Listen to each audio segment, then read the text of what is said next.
Magandang hapon sa inyong lahat. Kaya itutuloy natin yung mga pagdulog na kung saan ay may anim sa kasalukuyan ng malamang.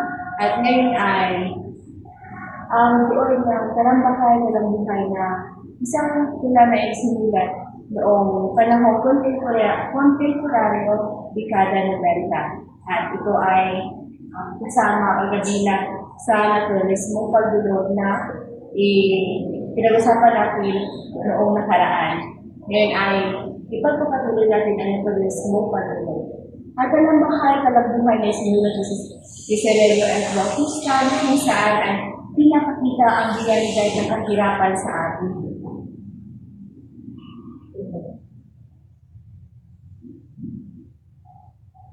Ang paksa dito ay ang paghihirap ng isang pamilya sa panahong kontemporaryo, dekada 90, kung saan ang kanilang kahirapan ay mas lalong nakita. At ngayon ay ang pamilya nila ay nakatula sa isang barong-barong sa balipad, kung saan ay ang sakripisyo ng pamilya ay pamilya lalo ng anak upang mapagtagumpay ang pagdutong at kakulangan sa buhay. Kung saan ang isang kwento dito o ang isang tula ay mas pinapakita yung realidad na kahirapan natin, lalo ng mga Pilipino. Sa kasalukuyan ay marami pa rin ang nakakadanas ito kasi nga yung hirap natin ay sa naturalismo pagdulog ay tumutukoy dito yung ang tao ay naging kabilang na sa kalikasan na kung saan ang mga tao ay kontrolado na kanilang o naiimpluwensyahan ng kanilang kapaligiran, heredity, at lahing ugali nila. Kaya naman sa tulad ito, ang anak at ang ama, lalo yung anak, ay nagsasakripisyo talaga upang makasurvive sila or para lang hindi ba kasi araw-araw para lang makakain, may mainom, at may mabili lamang para lamang sa kanilang pagtutunan. Kaya naman, sa araw na ito, sa kabila ng kulangay na mayroong pagsisikap na narito sa ito, kahit minsan ay kailangan pang magsakripisyo. Kailangan talaga magsakripisyo lalo na kapag nakita hirap, di ba? Kasi sa naturalismong pagtulog, kapag mahirap ka kasi, sinasabi na nila, dyan ka na lang. Kaya kung tulado ka, na-influensya ka kasi na yung kapaligiran. Kaya kapag sinabi nila na, dyan ka na lang, ganito na yung buhay mo. Kaya yun na lang yung nangyayari kasi hindi ka kasi nakikinig. Kung nagkakaroon ng direct na sa iyo lamang, yun yung kwento doon. At yung mga karakter naman nila yung anak at yung ama. Kaya yun, tutukuyin naman natin ang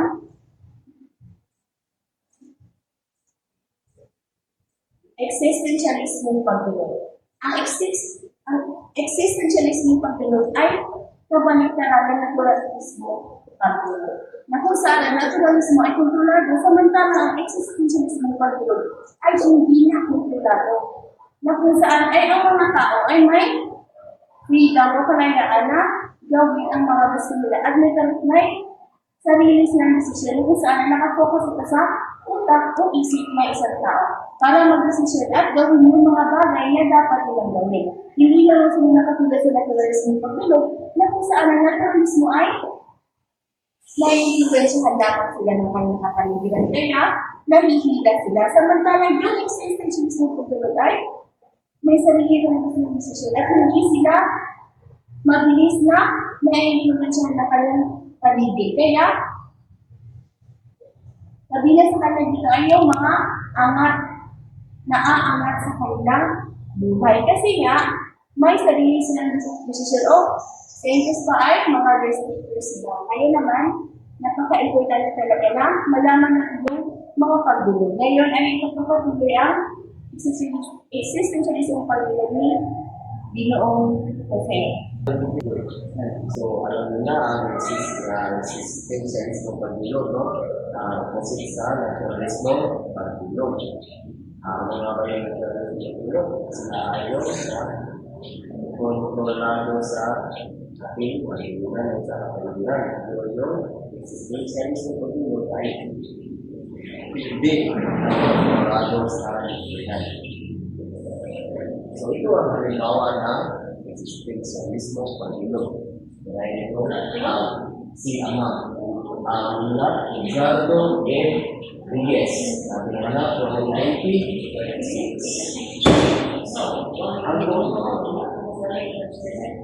Sa kwento nito, ang kwento ay umikot sa buhay ng isang mahigpit na kapatid na mahigpit at responsableng ama na may matibay na pamilya.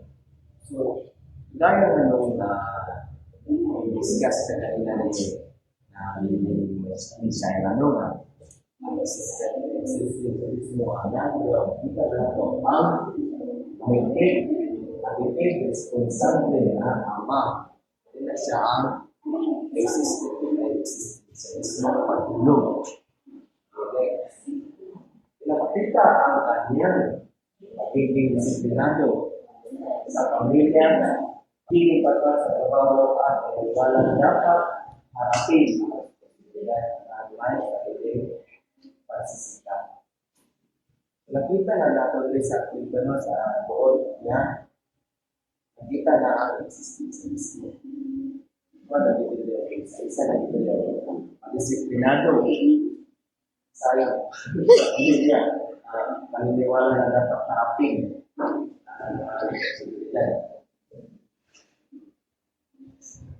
may tema ito na existentialismo kung saan ang individual na bilang responsable sa kanyang desisyon at pag-aaral. Kita na ninyo. So, ang bumagal sa pagkakas ito ay sumikap at pag-ibigay sa buhay at pag-ibigay sa buhay ay mahalaga sa pagkabuyon ng pamilya. Ang pagiging responsable sa sarili desisyon at ang pagtanggap ng mga konsekwensya ito.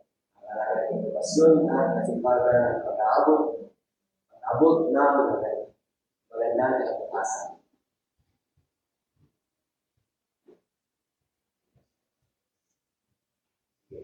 Ito ay sila ang katauhan, ang ama, ay disiplinado at responsable. Hindi nagutang at hindi rin nagpapakutang. Hindi naman magbibilakas. Hindi din siya nagpapakutang. Responsable man siya. Hindi ko din siya manghuram sa upwarte sa mga anak. Muna siya bayo ko siya nga pagkapapas nila mga pamilya.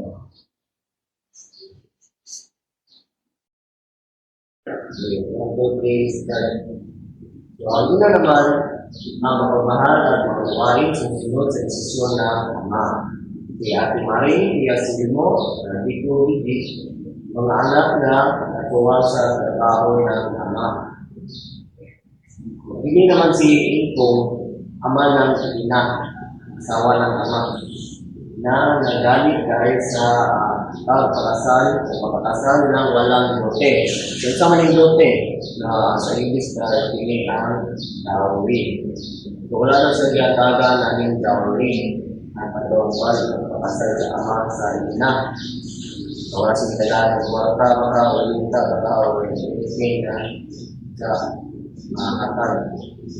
So, ayaw ko ng kapitbahay at kamag-anak, mga tao na kapaligid sa pamilya ng ama. So, ang importansya na magkuha ito sa akda ay nakikita nito ang realidad ng buhay ng isang pamilyang Pilipino noong panahon ng Republika. Dahil nabanggit niyo noon na naninibabaw pa rin ang pagmamahal. Kahit na isang libre, isang ginaapit, dapat yan pa ng pagmamahal.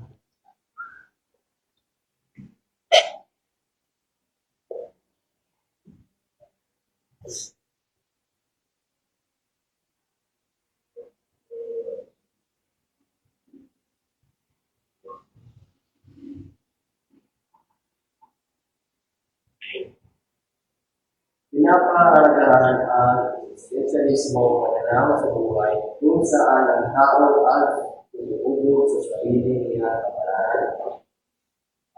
Kita ng kultura ng Pilipino sa usaping pamilya, kasal, edukasyon, at responsibilidad. Isang mahalagang akda na nagpapakita ng kahalagahan ng pagiging matatag, masipag, at may pagkakaligan sa buhay. At ito naman ang niya at ako'y na ipatuloy ni Ginoong. Dito naman tayo sa buod ng quick Tulat ni Marcel N. Nevada noong 1914 hanggang 1920. Tumatda ito ay ako'y namin ikli kwentong Cebuano noong panahong Amerikano. Ang paksa diwa, ang kwento ay tungkol sa pagkakaibigan, pagtataksil at tunay na pag-ibig. Inilahad ito ang pagkakaibigan ng pangunahing kawawan at likid. Pati na rin ang kanyang mga pagkakamali sa buhay, lalo na sa kanyang pakikitungo sa mga babae.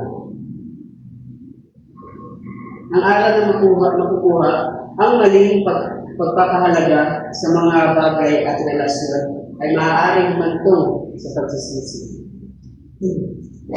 Ang tunay na pagkakaibigan ay sinusubok ng panahon at pagkakamali. Ang pag-ibig ay hindi laging ayon sa inaasahan. Maaari itong magdulot ng sakit kung hindi na ibalik ng patas.